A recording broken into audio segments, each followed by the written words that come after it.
باوڵی بەڕێوەبەری ناحیەی سیروان تاپۆکردنی 146 خانووی ناحیەکە کە بۆ سەردەمی حکوومەتی پێشووی عێراق دەگەڕێتەوە و تا ئێستا وڵاتیانی تێدا نیشتەجێن دەچێتە بواری جێبەجێکردن.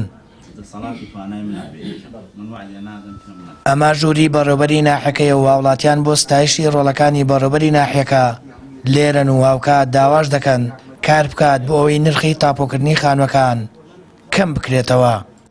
ئەم بڕیارە لە ساڵی 2012ەوە بڕیارێ دەرچووە کە تاپۆ بکرێم خانە حکوومانە تاپۆ بکرێت لەسەر ئەو هەوڵاتانی کە نیشتەجێن تیایدا لەبەری خانووی سەکەنن، بەڵام جێبەجێ نەکراوە. بەڵام ئێستا زۆر سپاسی بەڕێوەبەری ناحیەک هاگیامنەکەین بەڕاستی بڕیارەکەی جوڵاندووە ئێستاکیانایەتە سەر ئەرزی واقع بۆی تاپۆ بکرێت. بەڵام ئێمەش دوو پێشنیارمان هەبوو وتمان سعرەکەی نەختەکەم بکرێتەوە یان بە دوو قست لێمان وەربژیرێ پارەکەی. بەس دوو پێشنیارەمانە بوو دەستخۆشی لە کاگیامنەکەین لە سەرۆکی شارەوانی کاگلەتیڤ بەڕاستی هەوڵیان داوە هیلاک بوون لەگەڵ ئەم کارەکە گەیاندیانە تا ئەنجام بمان. وەڵای هەوڵی تایبەتی دا و هێمە هەوڵی چاکی بۆ داوین. ئەگەر پێی بکرێ کەمی کاتۆ کێشە نییە، ئەگەر پێ کەمیش نکاتەوە هەر لەسەرەوە پارێت ئێمە ئامادەین و چونکارێمە لە زۆر لەو خانوانەین مەسروفێ زۆرمان کردووە، خانومانیە شوێنیش جێبوونمان نییە و بەڕاستی هیچ شوێنێکمانیە لەوە زیاتر لە 2009 ئێمە هەر لە ئەو خانوانە یەکێکیان خۆم پارێ زۆریشم تیا سەرف کردێ. لە ساڵی 2012دا بڕیار بۆ تاپۆکردنی خانووە حکوومیەکانی ناحیەکە دەرچووە، بەڵام ڕاگیرا و نەچۆتە بواری جێبەجێکردنەوە.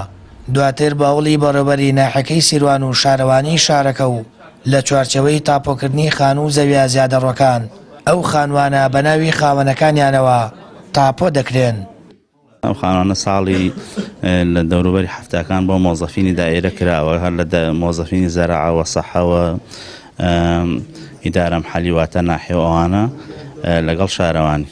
ئەلبەتە ئێستا بە پێی یاسای ژمارەسی ساڵی 2019 سەرجەمیان ئەتوانین ئێمە وەک زیادەڕۆ لە سنووری ئەو یاسا مامەڵەی لەگەڵا بکەین و بۆیان تەملیکەین. ئەلبەتە ئەمان قەرارێکی پێشووتریشیان هەیە کە لە چەند ساڵێک لەمەوە پێشکە کاک عیماد ئەحمەد سەرۆکی حکوومەتی هێرێن بوو قەرار درا بۆیان تاپۆکرێ، بەڵام سعرەکەی تقریبان لەسەر بوو، نزیکی مەتری 100,000 واتە ئەگەر خانوویەک 200 مەتر بووە نزیکی 20 ملیۆنێک ئەکەوت.